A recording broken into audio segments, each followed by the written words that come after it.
Hi everyone. So today it's all about escape mechanisms. And escape mechanisms are such a part of our lives or our society that it seems so normal. But escape mechanisms are something that just takes us further and further away from ourselves.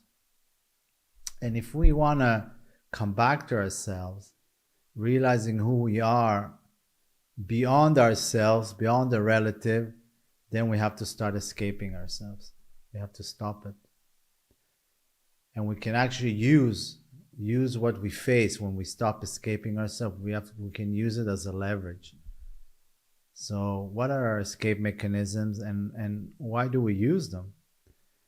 I mean, deep within us, when we're identified with the mind, there's a strong feeling of lack, of emptiness.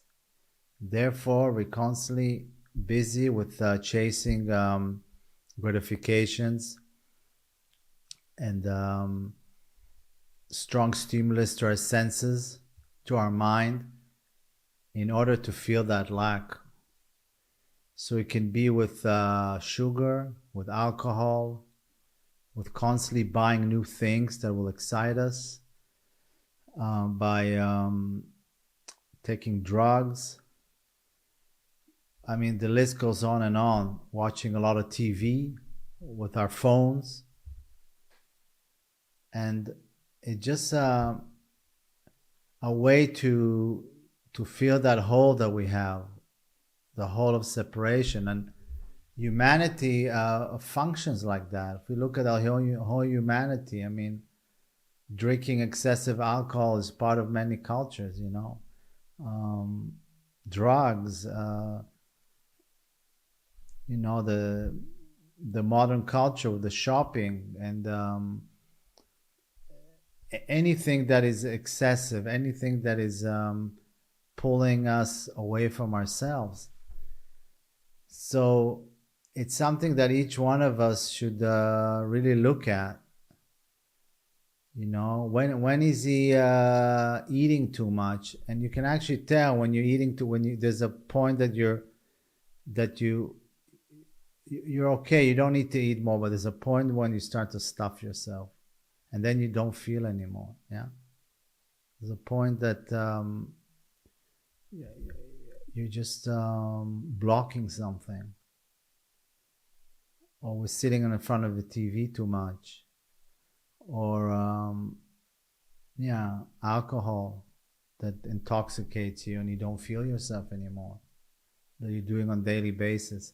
I mean, every person with his own story, with his own escape mechanisms. So the general reason is the lack that human beings feel, when they experience that comes as a result of mind identification. And the good news is that the more you connect yourself, the more you connect to silence, you start to see that you don't need these escape mechanisms anymore.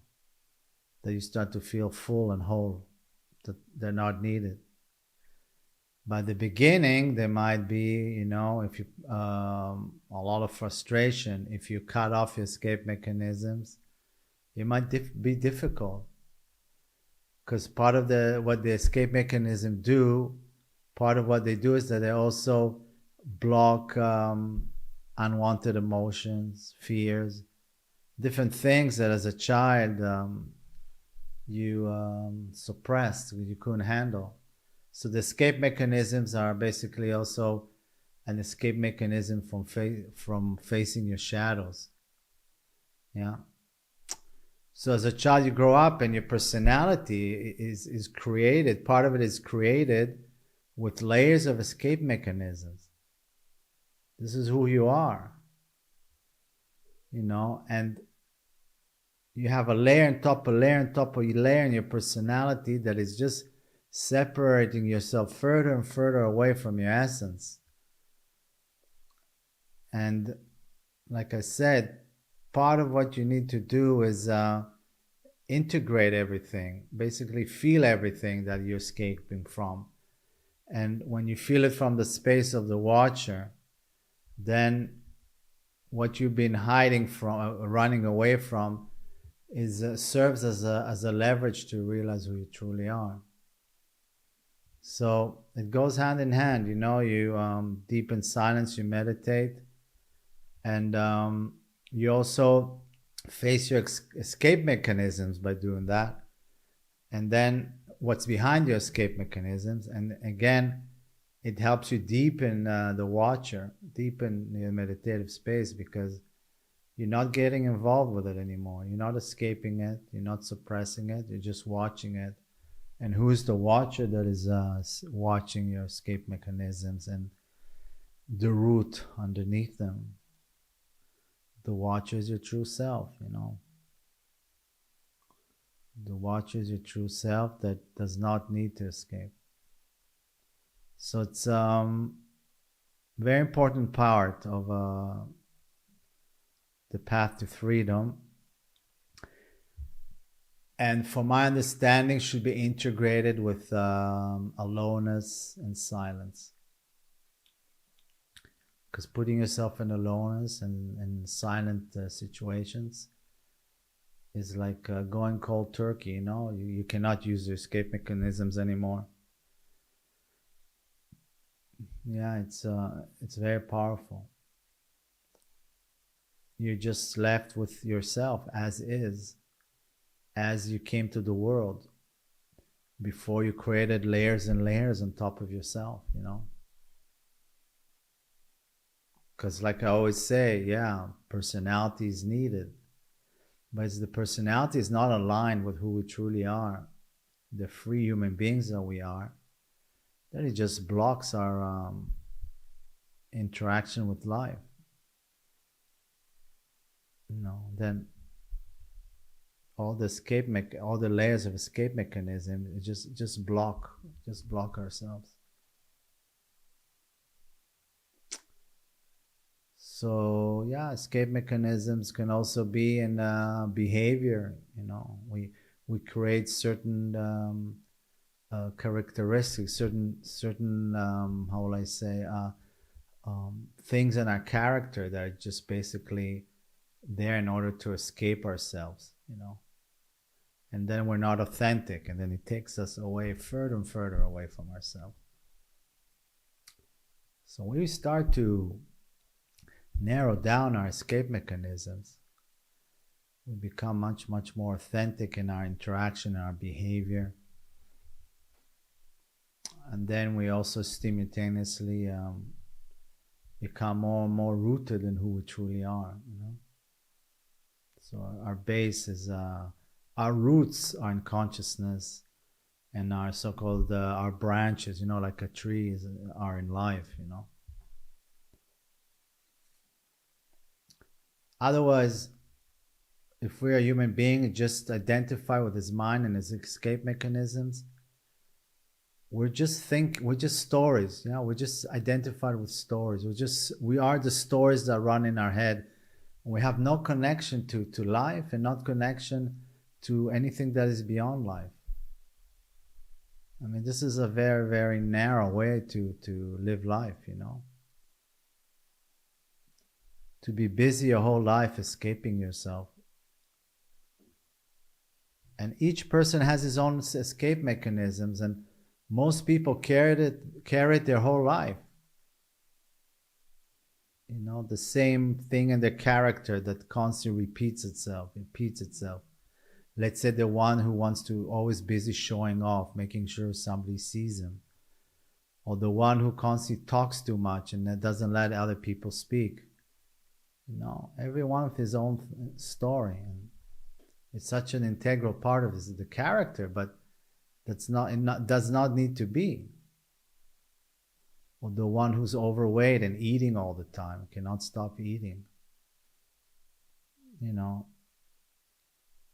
Every person with his own issue that he needs to look at and transcend.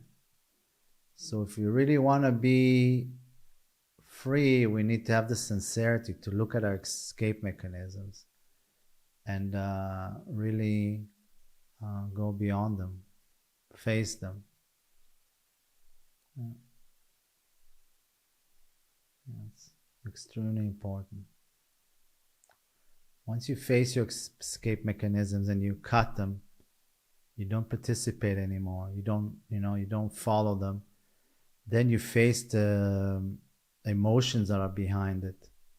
And when you face the emotions and you don't get involved, you just watch the emotions, right away it takes you a step backwards to your true self. It's that simple.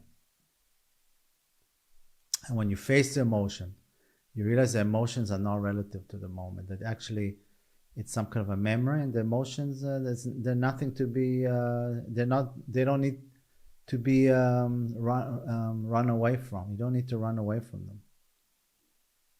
Yeah, they're actually fine. You can embrace them, and then a bigger space opens up beyond the emotions. So our true self is not so far. It's very close, It's like I'll say it's here. But it's all about just being silent, cutting off the escape mechanism, and facing what is. That's all it is. Nothing extraordinary. Yeah. So much energy is invested into maintaining our escape mechanisms. Yeah, when we really stop it, we get a lot of energy, a lot of refresh energy for living, for expressing. It takes a lot of energy to suppress, repress, and manipulate and act out parts of our character that are not needed, that are not authentic, not aligned with who we are. So there's a lot, you regain a lot of energy, a lot of clarity, a lot of wisdom. Yeah.